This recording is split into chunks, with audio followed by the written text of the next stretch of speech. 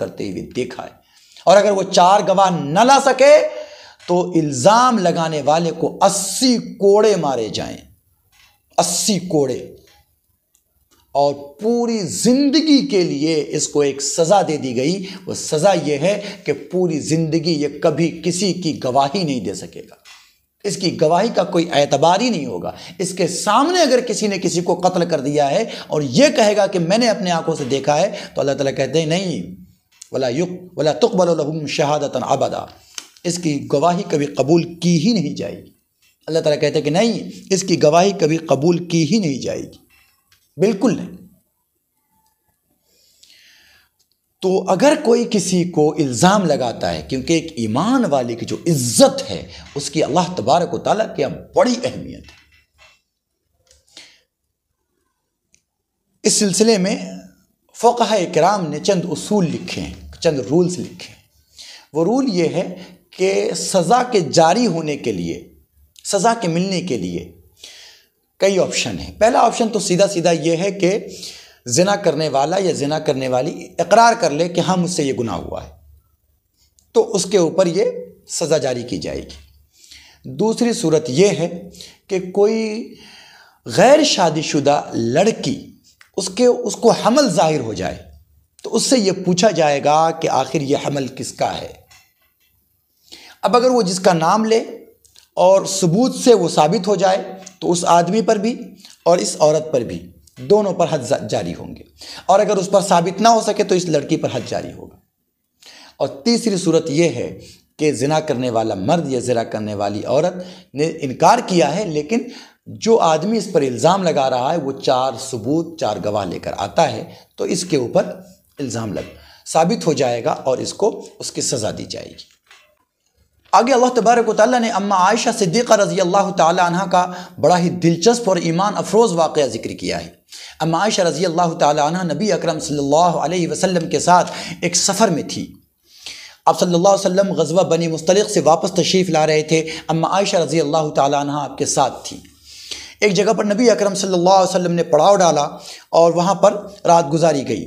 صبح صبح آپ صلی اللہ علیہ وسلم نے قافلے کو کوچ کا حکم دیا۔ اما عائشہ رضی اللہ تعالی عنہ اندھیرے ہی میں غلس میں ہی آپ ضرورت کے لیے، طہارت کے لیے قافلے سے دور ذرا سا، جہاں پہ پڑاؤ تھا وہاں سے ذرا دور جنگل کی طرف چلی گئی۔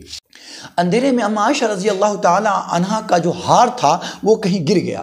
آپ اس کو ڈھونڈنے لگی لیکن وہ جلدی نہیں مل رہا تھا، اندھیرے کا موسم تھا تو مل نہیں رہا تھا، تو اس کو ڈھونڈنے میں دیر ہو گئی۔ اما عائشہ رضی اللہ تعالی عنہ جب واپس آئی تو دیکھا کہ قافلے کے لوگ جا چکے ہیں۔ اب جا چکے ہیں، اما عائشہ رضی اللہ تعالیٰ عنہ بہت پریشان ہو گئی۔ اچھا، نبی اکرم صلی اللہ علیہ وسلم نے چھوڑ کر کیسے چلے گئے؟ چھوڑ کر نہیں گئے۔ اصل میں اما عائشہ رضی اللہ تعالیٰ عنہ کے لیے ایک پالکی بنائی گئی تھی، اور اس پالکی کے اندر ہوتا یہ تھا کہ اما عائشہ بیٹھ جاتی تھی اور 4 صحابہ مل کے اس پالکی کو اٹھا کر وہ اونٹ، جس اونٹ پر اما عائشہ رضی اللہ تعالیٰ عنہ سفر کرتی تھی، اس اونٹ کے اوپر اس پالکی کو چڑھا دیا جاتا تھا۔ اونٹ کے اوپر ایسا باکس ٹائپ کا بنتا تھا جس کو ہودج کہتے ہیں، اور یہ پالکی اٹھا کر اس کے اندر ایسا رکھ دی جاتی تھی۔ تو ان 4 لوگوں نے جنہوں نے اس پالکی کو اٹھا کے اوپر چڑھایا، تو اما عائشہ رضی اللہ تعالیٰ عنہ کی عمر اس وقت کم تھی اور پتلی دبلی تھی، تو اس طرف کے 2 لوگوں کو یہ محسوس ہوا کہ اما عائشہ رضی اللہ تعالیٰ عنہ شاید اس سائڈ بیٹھی ہیں، اور ادھر کے لوگوں نے یہ خیال کیا کہ اما عائشہ رضی اللہ تعالیٰ عنہ اس طرف بیٹھی۔ اس طریقے سے وہ پالکی چڑھا دی گئی، کسی نے اندر جھانک کے تو دیکھا نہیں، اور دیکھنے کی جرات بھی نہیں کر سکتے تھے۔ اب نبی اکرم صلی اللہ علیہ وسلم نے بھی سمجھا کہ اما عائشہ رضی اللہ تعالیٰ عنہ سوار کر لی گئی اور قافلہ وہاں سے آگے چلا گیا۔ اما عائشہ رضی اللہ تعالیٰ عنہ جب جنگل کی طرف سے واپس آئی تو دیکھی کہ سب لوگ جا چکے ہیں۔ اب بہت پریشان ہوئی، ظاہر بات پریشانی کی وجہ ہی ہے، لیکن قافلوں کا ایک طریقہ ہوتا ہے کہ قافلے کے پیچھے 1 یا 2 آدمی چھوڑے جاتے ہیں کہ جب قافلہ کوچ کر جائے، قافلہ وہاں سے آگے بڑھ جائے تو وہاں پر دیکھ لے کہ کسی کی کوئی چیز وہاں چھوٹی تو نہیں ہے۔ نبی اکرم صلی اللہ علیہ وسلم نے حضرت صفوان رضی اللہ تعالیٰ عنہ کو اس کام کے لیے مامور فرمایا تھا۔ حضرت صفوان رضی اللہ تعالیٰ عنہ جب آئے تو دیکھا کہ اما عائشہ رضی اللہ تعالیٰ عنہ فرش پہ لیٹی ہوئی ہے، گھاس پر لیٹی ہوئی ہیں، اور سورج چڑھ آیا ہے، تو انہوں نے انا للہ و انا الیہ راجعون پڑھا۔ اما عائشہ رضی اللہ تعالیٰ عنہ اٹھ کر بیٹھ گئی، تو حضرت صفوان رضی اللہ تعالیٰ عنہ نے اپنا اونٹ پیش کیا، اونٹ کو بٹھا دیا اور پھر دوسری طرف پلٹ گئے۔ اما عائشہ رضی اللہ تعالیٰ عنہ اونٹ پر بیٹھ گئی، اور بیٹھنے کے بعد پھر حضرت صفوان اونٹ کی لگام پکڑ کر، ان کی نکیل پکڑ کے آگے آگے چلنے لگے، اور پھر قافلے سے آ کر مل گئے۔ ادھر جب اگلے مقام پر نبی اکرم صلی اللہ علیہ وسلم نے پڑاؤ ڈالا تو اما عائشہ رضی اللہ تعالیٰ عنہ موجود نہیں۔ اب ہنگامہ ہونے لگا کہ اما عائشہ کہاں رہ گئی، کہاں رہ گئی، کہاں رہ گئی۔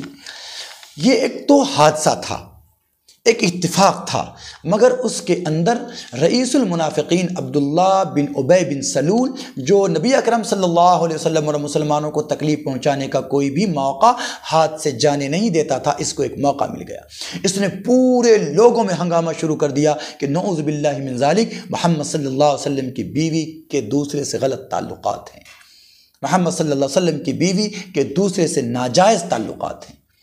حضرت صفوان رضی اللہ تعالی عنہ جب ہم عائشہ رضی اللہ تعالی عنہ کو لے کر آئے تو اب نبی اکرم صلی اللہ علیہ وسلم نے ان کو اپنے پاس بلایا۔ اب لوگوں میں یہ خبریں پھیلنے لگی، یہ اسے کہہ رہا ہے، اسے کہہ رہا ہے، اسے کہہ رہا ہے کہ نعوذ باللہ من ذالک، نبی اکرم صلی اللہ علیہ وسلم کی بیوی نے دوسرے سے غلط تعلقات بنا رکھے ہیں، دیکھو وہ پالکی سے نکل گئی اور لوگوں کو دھوکہ دے دیا تاکہ پالکی چڑھا دی جائے اور ان کے ساتھ رنگ رلیاں منائے، نعوذ باللہ من ذالک۔ ایسے ایسے الزام اما عائشہ رضی اللہ تعالیٰ عنہ پر لگائے گئے کہ ایک ایمان والا مرد اور ایمان والی عورت تو زمین میں دھس جائے، اور یہی صورتحال اما عائشہ رضی اللہ تعالیٰ عنہ کی ہوئی۔ بخار آنے لگا۔ مدینہ منورہ آنے کے بعد اما عائشہ رضی اللہ تعالیٰ عنہ اپنے باپ حضرت ابوبکر صدیق کے گھر چلی گئیں، اور وہاں جانے کے بعد ہر وقت کمرے میں پڑی رہتی تھی، روتی رہتی تھی، اللہ سے دعائیں کرتی رہتی تھی، چہرہ زرد پڑنے لگا، بخار ہے کہ جسم تپا جا رہا ہے۔ نبی اکرم صلی اللہ علیہ وسلم نے بھی آنا جانا کم کر دیا، بات چیت کم کر دی، لوگوں میں خبریں پھیل رہی ہیں، ہر طرف اس کا چرچا کیا جا رہا ہے، سیدھے سادے مسلمان بھی اس افواہ کے شکار ہو رہے ہیں۔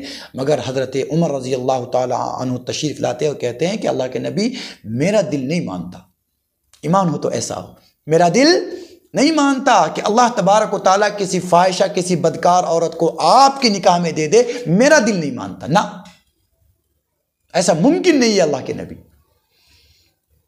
ایک موقع ایسا آیا کہ اللہ کے نبی صلی اللہ علیہ وسلم کے چہیتے صحابی حضرت ابوبکر صدیق رضی اللہ تعالیٰ عنہ، جو اما عائشہ رضی اللہ تعالیٰ عنہ کے والد ہیں، بیٹی کے پاس جاتے ہیں اور جا کر کہتے ہیں کہ بیٹی، اگر تم سے جرم ہو گیا ہے، تم سے غلطی ہو گئی ہے تو تم اس کا اقرار کر لو، اللہ کے نبی تو بڑے رفیق اور شفیق ہیں، تمہیں معاف کر دیں گے۔ اما عائشہ رضی اللہ تعالیٰ عنہ کی آنکھوں میں آنسو آ جاتے ہیں۔ ابو جان، یہ کام ایسا ہے کہ اگر میں کہہ دوں کہ ہاں میں نے کیا ہے تو کوئی دلیل نہیں مانگے گا، کسی کو ثبوت کی ضرورت نہیں ہے، ہر آدمی یقین کر لے گا، لیکن اگر میں انکار کرتی ہوں تو کسی کو یقین نہیں ہے۔ میں تو اپنے رب سے کہتی ہوں، میں اپنے خدا سے کہتی ہوں، وہی میری پاک دامنی ظاہر کرنے والا ہے۔ یہ موقع ہے اما عائشہ رضی اللہ تعالیٰ عنہ پر پہاڑ ٹوٹا ہوا ہے، حضرت ابوبکر صدیق رضی اللہ تعالیٰ عنہ پر پہاڑ ٹوٹا ہوا ہے۔ ایک طرف محمد رسول اللہ صلی اللہ علیہ وسلم کی بے پناہ محبت ہے کہ ان کی محبت میں، آقا کی محبت میں اپنے باپ کے منہ پہ تھپڑ مار چکے ہیں، اور ایک یہ وقت ہے کہ دوسری طرف بیٹی کی عزت و عصمت ہے اور محمد رسول اللہ صلی اللہ علیہ وسلم کے حرم کا معاملہ ہے۔ بہت دن گزر گئے، مشرکین کو، منافقین کو خوب موقع ملا نبی اکرم صلی اللہ علیہ وسلم کو پریشان کرنے کا، حضور کو برباد کرنے کی کوشش کرنے کا، حضور کی عزت کو نیلام کرنے کی کوشش کرنے کا، لیکن فَإِنَّ الْعِزَّةَ لِلَّهِ جَمِيعًا، ساری عزتیں اللہ کے پاس ہیں۔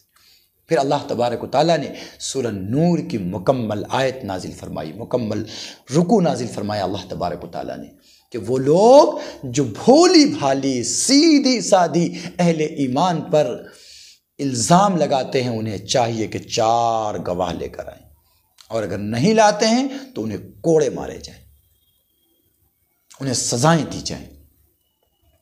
اور پھر اللہ تبارک و تعالیٰ نے اما صدیقہ رضی اللہ تعالی عنہ کی پاک دامنی ظاہر کی۔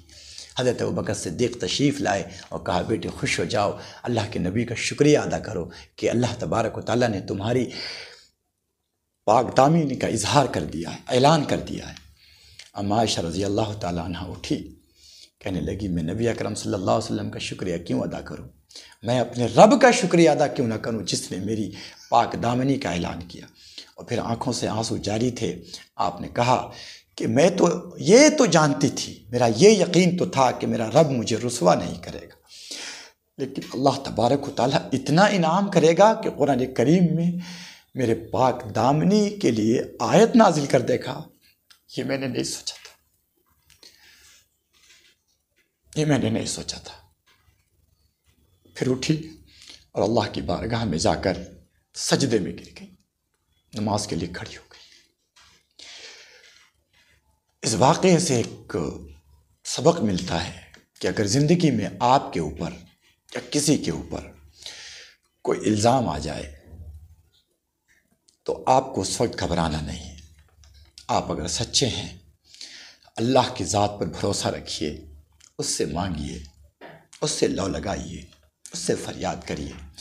اللہ تبارک و تعالیٰ آپ کو وہاں سے ایسے نکال لے گا جیسے کہ کوئلے کے اندر سے ہیرا نکال لیا جاتا ہے اور ہیرے پر کوئی داغ نہیں آتا۔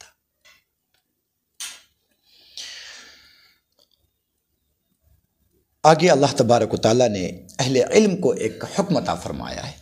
حضرت ابوبکر صدیق رضی اللہ تعالیٰ عنہ، چونکہ اماں عائشہ رضی اللہ تعالیٰ عنہ کے والد تھے، اور بیٹی پر جب کوئی الزام لگا دیتا ہے تو باپ کے دل پر کیا گزرتی ہے یہ باپ جانتا ہے۔ کچھ سیدھے سادھے صحابہ تھے جو اس پروپیگنڈے کا شکار ہو گئے تھے۔ اس میں سے ایک صحابی ہے حضرت مصطح رضی اللہ تعالیٰ عنہ۔ یہ ذرا غریب صحابی تھے اور حضرت ابوبکر صدیق رضی اللہ تعالیٰ عنہ ان کی مدد کیا کرتے تھے، ان کو کچھ دیا کرتے تھے مسلسل، ان کا کچھ وظیفہ ان کے ذمہ تھا جو دے دیا کرتے تھے۔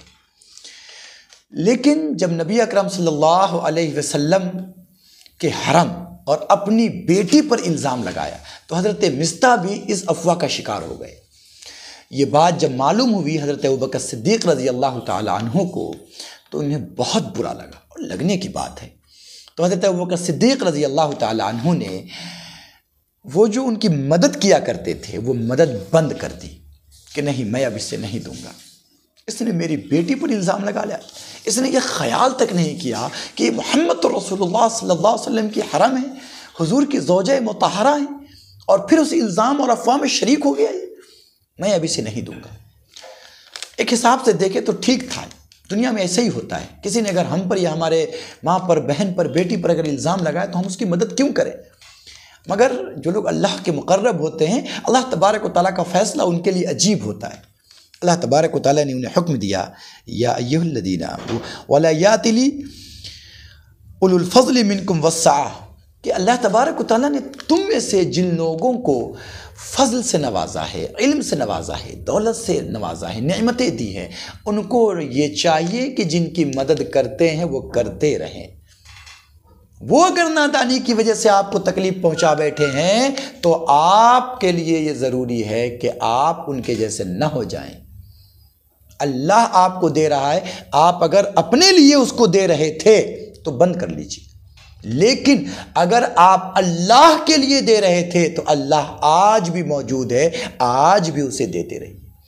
ہم اپنی زندگی میں نظر ڈال کر دیکھیں کہ ہم اگر کسی کے ساتھ کوئی احسان کرتے ہیں، ہم اس سے اس کا بدلہ چاہتے ہیں، ہم چاہتے ہیں کہ وہ ہمارے ساتھ ہماری باتوں میں رہے، ہم جیسا کہیں ویسا سنے، ہماری بات مانے۔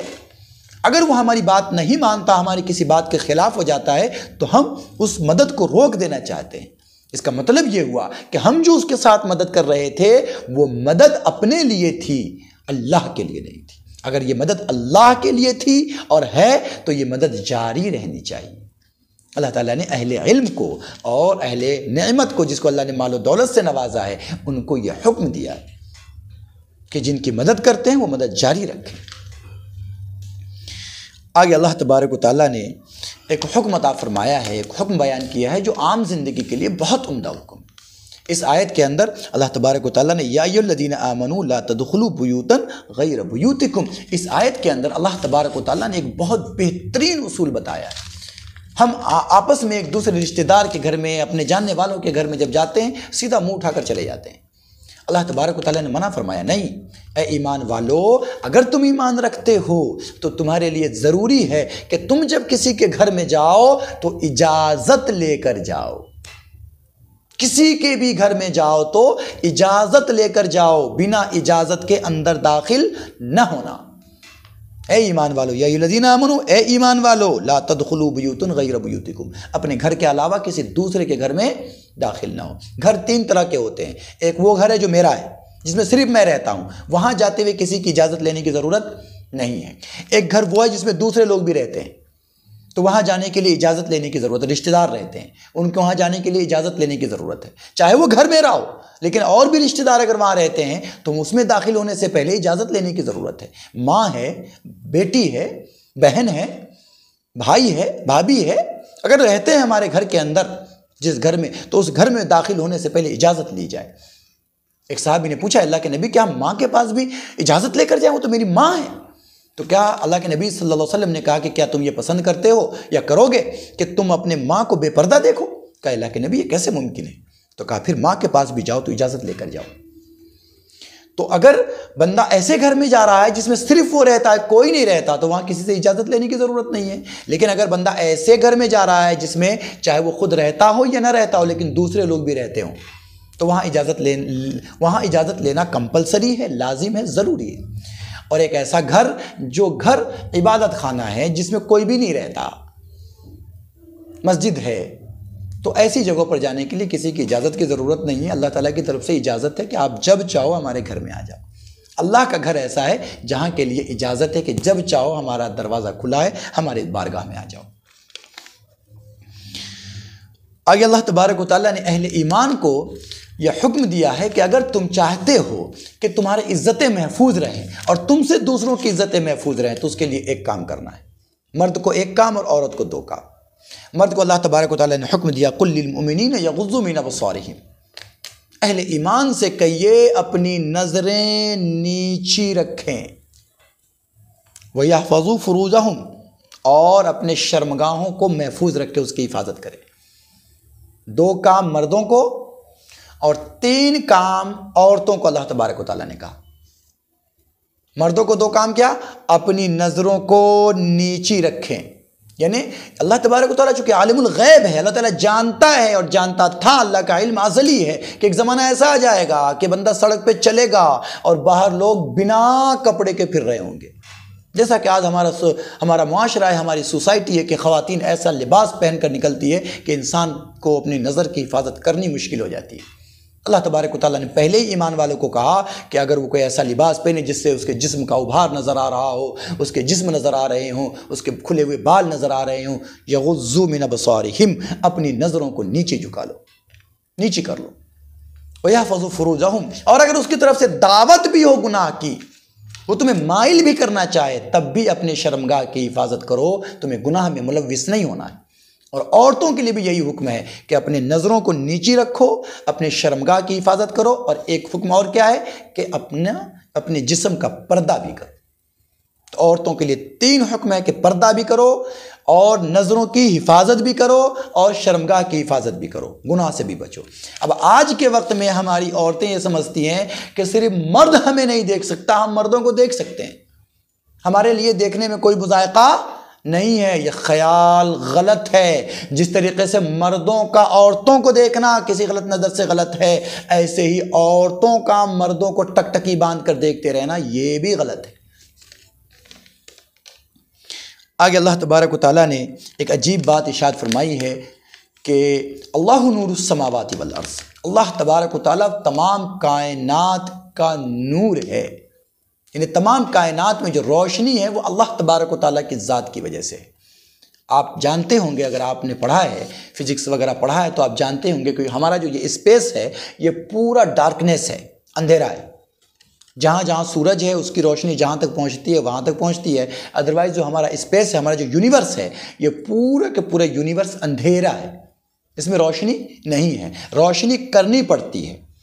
اسپیس کا جو اصل ہے، جو نیچرل ہے، وہ اندھیرا ہے، ڈارکنیس ہے، اس میں روشنی کرنی پڑتی ہے. اللہ تبارک و تعالیٰ فرماتا ہے اللہ نور السماوات والارض، زمین و آسمان میں جو ہر جگہ اندھیرا ہے، اس اندھیرے کو روشنی میں بدلنے والی ذات صرف اللہ کی ہے. کوئی دنیا کی طاقت ان اندھیروں کو روشنی میں نہیں بدل سکتی. اور اللہ تبارک و تعالیٰ جو اس تمام کائنات کا نور ہے، اس کے نور کی ایک عجیب مثال ہے کہ اس کا نور ایک چراغ کی طرح ہے، اور وہ ایک قندیل، شیشے کے قندیل میں ہو، پھر وہ اس کو اٹھا کر ایک طاق میں رکھ دیا جائے، شیشے کے اندر شیشہ ہو، اور پھر وہاں سے وہ لہک رہا ہو، اس کی گرمی نہ مل رہی ہو لیکن اس سے کسی کو نقصان نہ پہنچ رہا ہو، مگر اس سے روشنی حاصل ہو رہی ہے.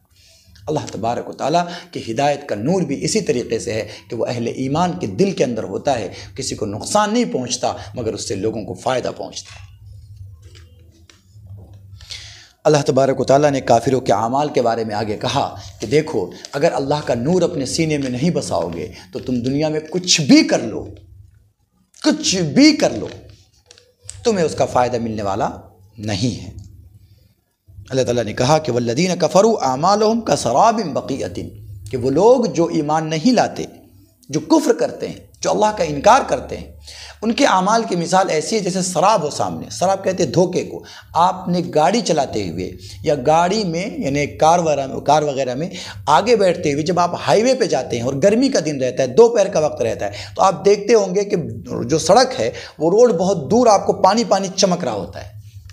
ایسے جب آپ ریتیلے میدان میں جائیں گے، جو لوگ ریتیلے علاقے کے رہنے والے ہیں یا گئے ہوئے ہیں وہ لوگ جانتے ہیں کہ جو ریت کے جو میدان ہوتے ہیں وہاں اگر ایک جگہ کھڑا ہو بندہ اور 10 کلومیٹر 5 کلومیٹر تک سامنے ریت ہی ریت ہو تو اس کو ایسا لگتا ہے کہ پانی کی طرح چمک رہا ہے۔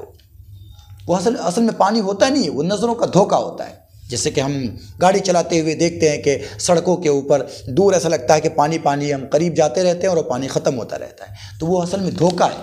اللہ تبارک و تعالیٰ نے کافروں کے اعمال کو اسی دھوکے سے تعبیر کیا ہے کہ وہ چاہے کتنا بھی اچھا کام کر لے، وہ سمجھتا ہے کہ کل قیامت میں اس کو جس طرح سے انسان پیاسا ہو اور دور دیکھے کہ پانی اور بھاگتا جائے گا، وہ سمجھتا ہے کہ میری پیاس بجھ جائے گی، میں وہاں سے پانی حاصل کر لوں گا۔ اللہ تعالیٰ فرماتا ہے کہ نہیں، اس کو کبھی بھی پانی نہیں مل سکتا۔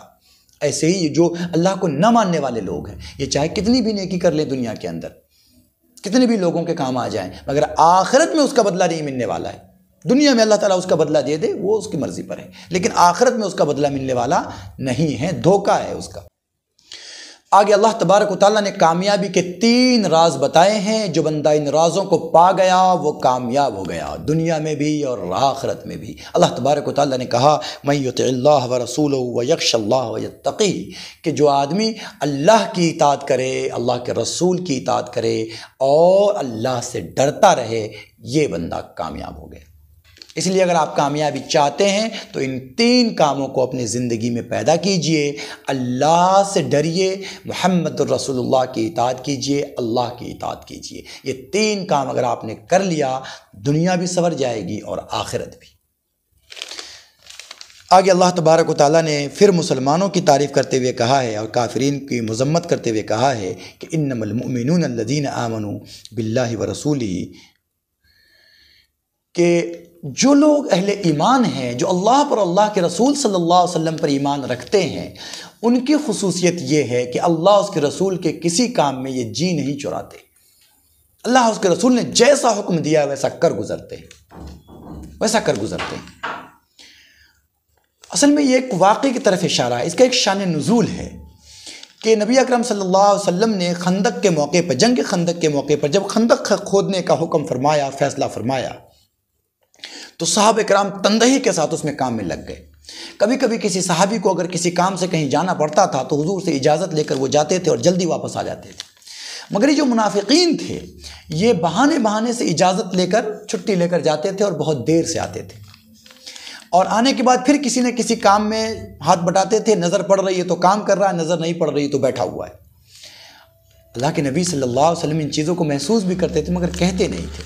تو اللہ تبارک و تعالیٰ نے یہ آیت نازل فرمائی کہ جو لوگ اللہ اس کے رسول صلی اللہ علیہ وسلم پر ایمان رکھتے ہیں، ان کا معاملہ تو یہ ہے کہ وہ اگر کہیں جاتے ہیں تو فوراً آ کر کام پر لگ جاتے ہیں۔ اللہ اس کے رسول جو حکم دیتا ہے اس سے جی نہیں چراتے۔ اور منافقین کی خصوصیت یہ ہے، منافقین کے اندر برائی یہ ہے کہ وہ اللہ اور رسول جب کوئی حکم دیتا ہے تو اس کو بجا لانے کے لیے، اس پر عمل آوری کے لیے جی چرانے لگتا ہے، بہانے ڈھونڈنے لگتا ہے۔ ہم آج اپنی زندگی کے اندر نظر ڈال کر دیکھیں کہ ہم اللہ اس کے رسول کا حکم نہ ماننے کے لیے کتنے بہانے ڈھونڈتے ہیں۔ ذرا سی کھانسی آ گئی، ہم سمجھتے ہیں کہ روزہ چھوڑ سکتے ہیں۔ Subscribe to Shakir Abidi Official.